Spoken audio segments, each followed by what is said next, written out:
Naghahanda na ang China sa malaking digmaan. Mga barkong pandigma nila, pinalibutan na ang Taiwan.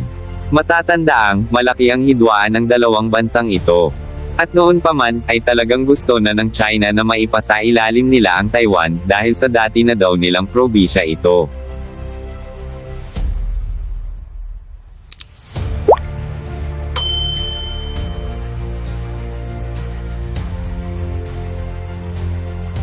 Pinaghahanda naman ng ating administrasyon, partikular na ang AFP sa pamamagitan ni General Bronner, na maghanda sakaling sumiklab na nga ang digmaan ng dalawang bansang ito.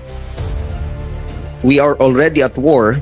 I am not referring to the kinetic warfare that we see between Ukraine and Russia, or between Israel and Hamas.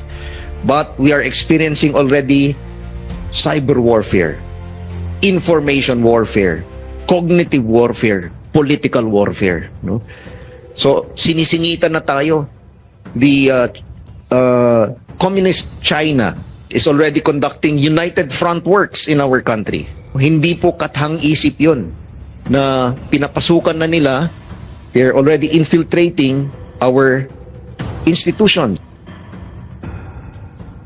Alam natin na ang Communist Party of China ay may napakaraming malalakas na missiles, tangke de gera, mga fighter jets at mga barkong pandigma. Ngunit, hindi naman sila aatrasan ng Taiwan dahil kumpiyansa sila sa kanilang mga kakayahan pagdating sa pakikidigma.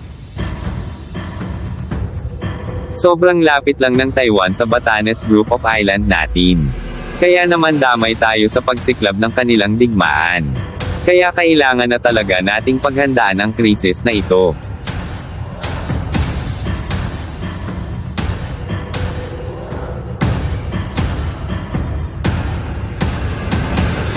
Nasa layong 200 kilometro lamang ang distansya ng Taiwan sa Batanes Islands natin.